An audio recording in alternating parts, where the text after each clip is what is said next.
They would execute her if the banner spoke first. IRA lifted it anyway. The square was full. Smoke from the braziers mixed with winter breath. Red uniforms on one side, blue on the other. A line of spears between them. The law said the colors must never touch. The law said the war kept them safe. She had broken both. The banner hung from her hands. It was long and heavy. Red sleeves. Blue collars. Buttons torn from coats. A strip of a captain's sash. Every piece stolen from the dead. Every stitch tied at night by candle and shaking fingers. Traitor. Someone hissed. The captain of the Red Guard, Jorah, stepped forward. His voice cut like ice. Drop it and kneel. Irai stared at the loop of bone in her needle. She had taken it from the ruin north of the wall. From a rib with a prayer carved in it. The old story said a bone needle binds more than cloth. She breathed once. Look, wind moved through the square. The banner cracked like a sail, and the crowd went silent. Frost loosened from the stone.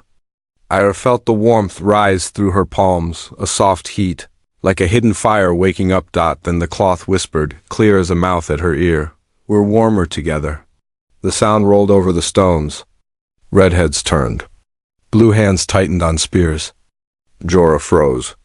The High Marshal of Blue, a woman with iron hair and a scar like a crescent, went white. Heretic craft. Someone spat. Another whisper, only for Ayar, a thread pulling in her blood. Hold us with both hands. Hold us with both sides. Ira's throat closed. She had stitched this to save them, not to die by it. She had stitched it for the face she could not forget, her little brother in a red coat, eyes glassy on the snow. She had cut his sleeve to start the first seam. She had promised him the cold would end. Arrows came up along the rooftops. The red archers drew. The blue copied them. The spears pushed forward. The air felt thin. Stop, Iari said. But her voice was small. The banner spoke for her, louder now, like wind through pipes. We're warmer together. Heat washed across the square. Frost fell in sheets. The tips of spears steamed. The babies near the wall stopped crying.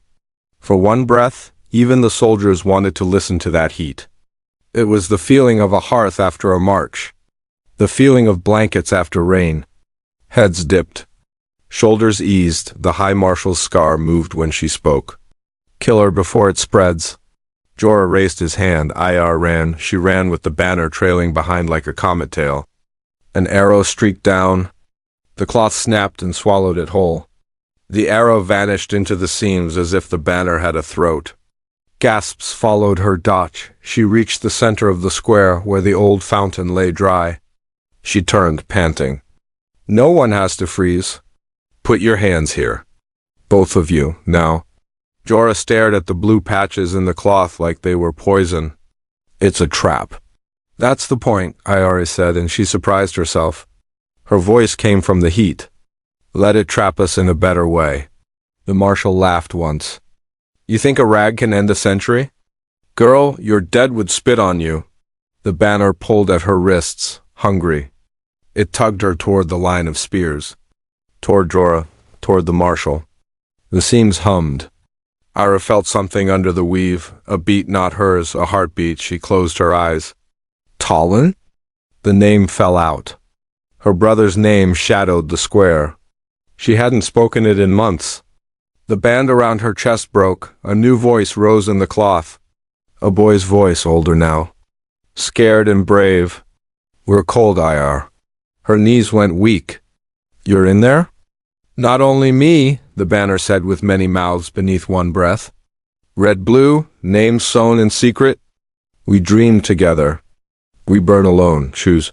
Ira's eyes flew open. Midpoint twist. She thought the banner wanted peace. It wanted a keeper. The warmth grew, but with it came pain at the edges. The banner had been kind because she held it.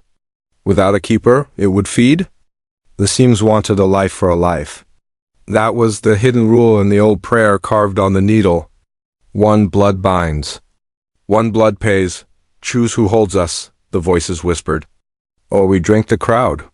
Jorah flinched at the heat. The marshal lifted her saber. The soldiers steadied. The second volley tensed in the air. Ir did not think. She moved.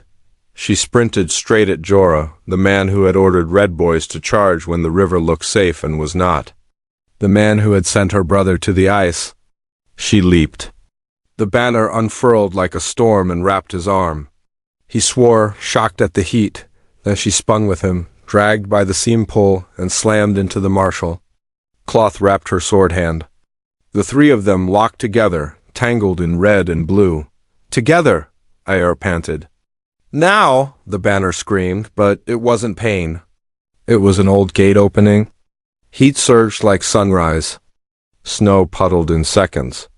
The air turned soft and wet. The crowd felt it and swayed. Fingers relaxed on bowstrings. Someone laughed, broken and bright. Like a sound remembered from childhood, Jorah's eyes met the marshal's close across the cloth. For the first time they looked like two people and not two flags. If I die holding this, I will haunt you, he muttered. If you let go, you won't need to. She said. The banner settled. A warm wind circled the square. Ir felt the edges of many souls press close. Talon, a blue boy with a missing tooth. A red woman with a torn collar. Names, faces, breath. They were not angry. They were waiting. Price, the banner whispered so only the three could hear. Balance requires a hearthstone. One heart given to keep the heat when the hands slip away. What does that mean? Jorah asked, though he already knew. The marshal looked at Ira. It means one of us keeps it alive.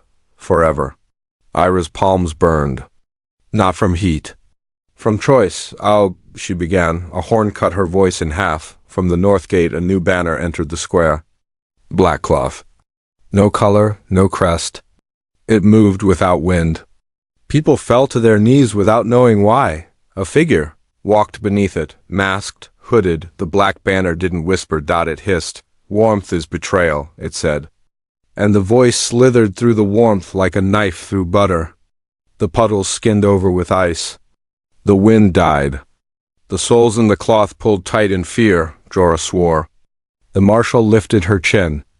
Ira stared, heart shaking. The black banner leaned like a serpent ready to strike.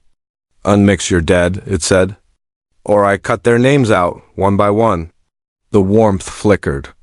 Talon's voice shook. Aya tightened her grip. She looked at the captain she hated and the enemy she had just bound. She felt the heat shiver in her bones. She made her choice, she whispered, then take my name first. The black banner snapped toward her, craving the next move. Tap follow so you don't miss part 2.